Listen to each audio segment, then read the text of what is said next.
Alright, here I have a sample data like the one I showed in my previous video.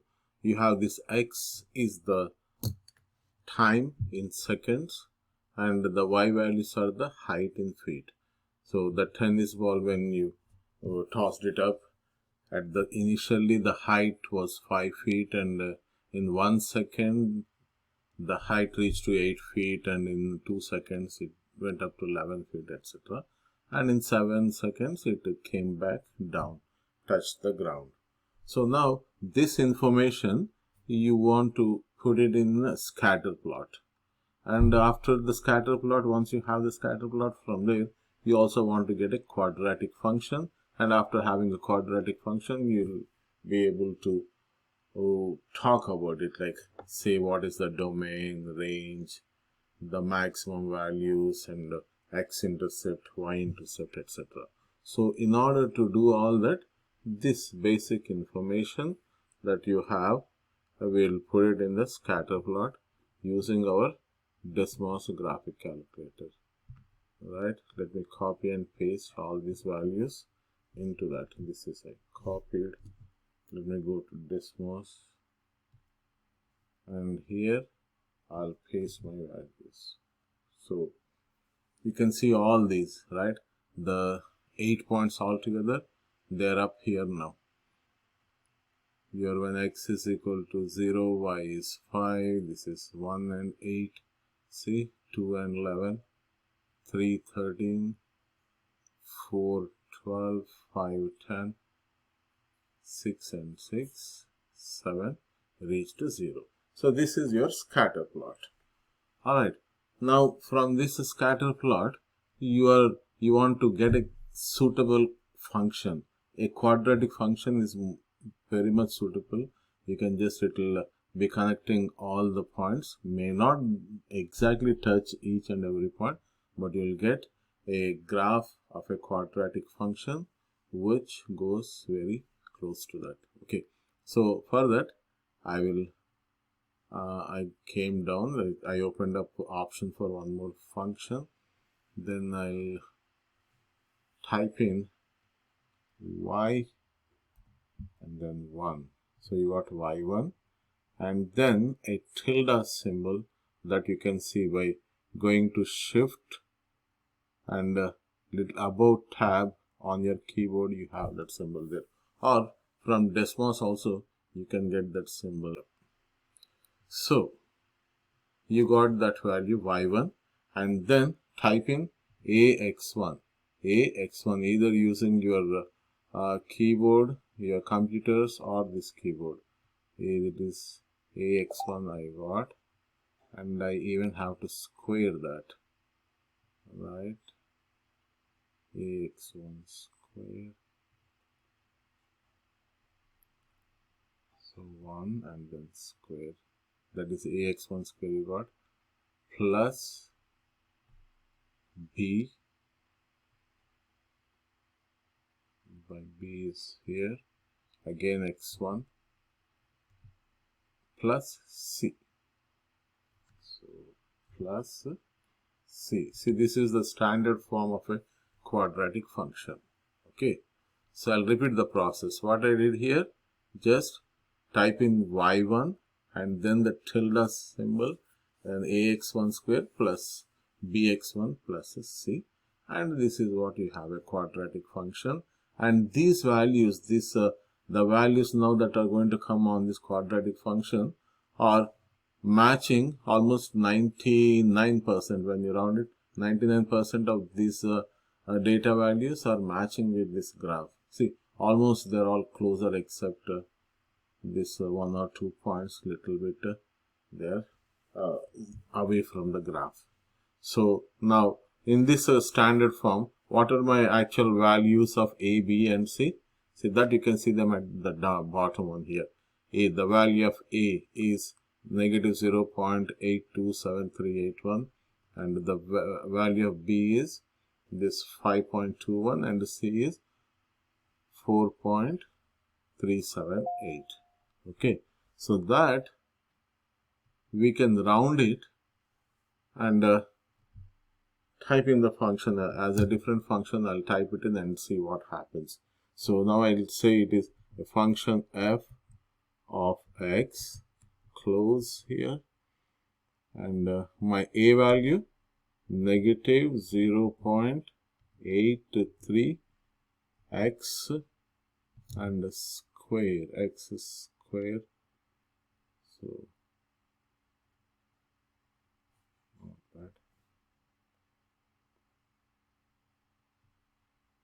Here x square plus, and the b is 5.208, so we'll take it as 5.21. I'm rounding it to the hundredth, so that is 2 decimals, right? And the plus c value is 4.378, so I'll round it as 4.38. And now you look at this red graph. Red graph is almost matching with the green graph. The green, or the first one, what was it? This first graph is exactly the same. Even though you have 4 or 5 decimal points after this, but still on rounding it, you got exact same graph. Alright. And using this graph, you can get all the information that is needed. And one more thing regarding the window. How can I fix it to make this figure look better? I'll have to go to the settings and let us take the values like 2 to 10, and here it is up to 15.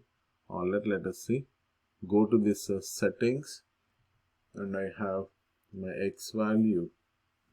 I'll just take negative 2, just a suitable window I'm taking, and y, let it be, I mean x maximum is 10, and going by steps of 1, and also I can add a label, that is the time in seconds, right? X values is a time in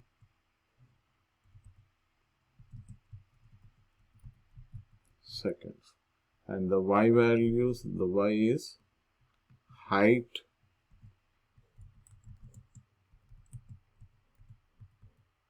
in feet.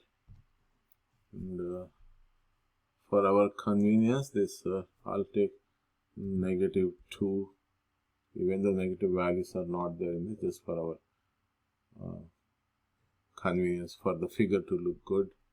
And the maximum I'll take 15. Alright. So this is the figure I got.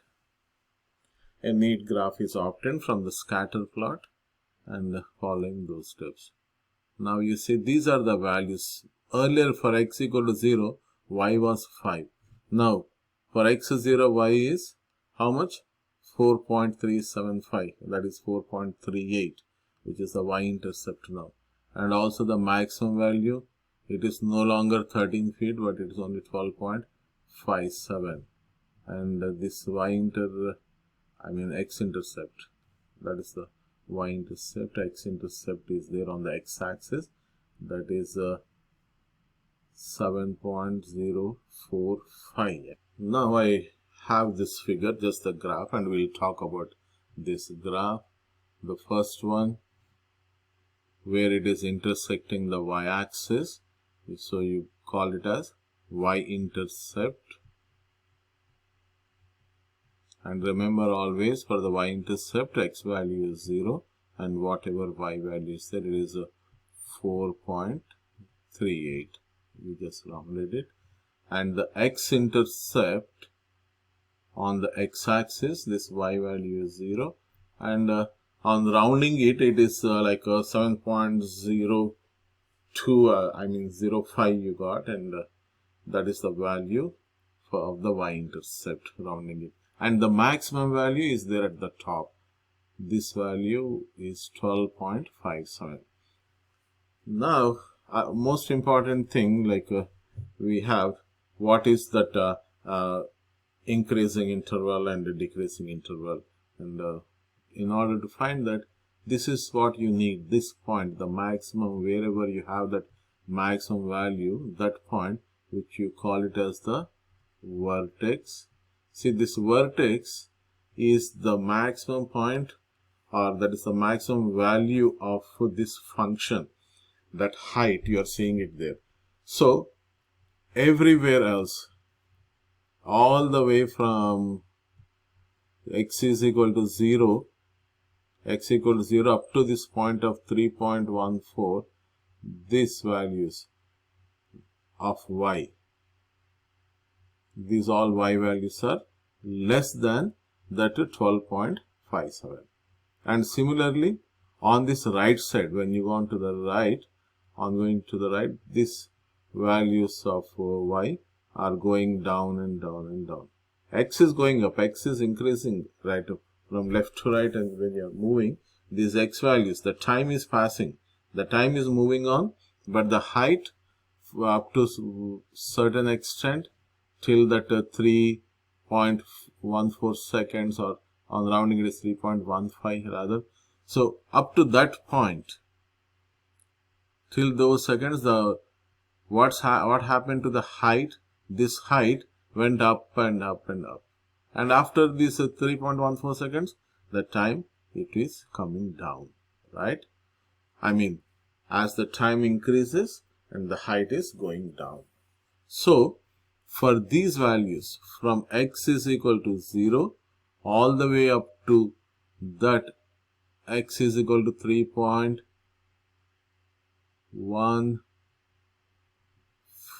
but I think I'll just round it to the second decimal, means it should be 3.15 in this case.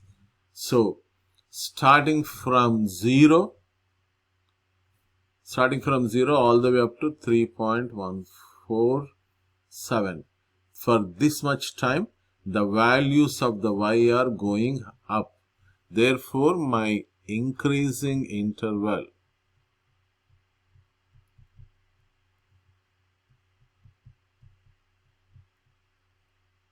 is starting from 0, you went up to 3.15, like I said in this case over there.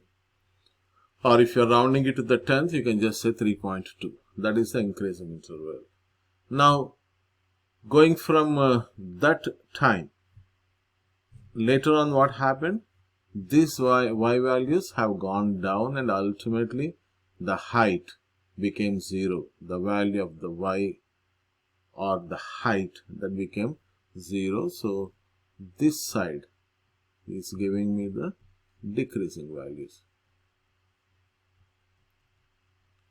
That is your decreasing interval. And it starts from where? 3.15, goes all the way up to how much? What is the x value here? 7.05. So, we see here this increasing interval and decreasing interval. All the values, remember, I copied from this x-axis, x values. The values that are there on the horizontal axis, they come under this increasing interval and decreasing interval.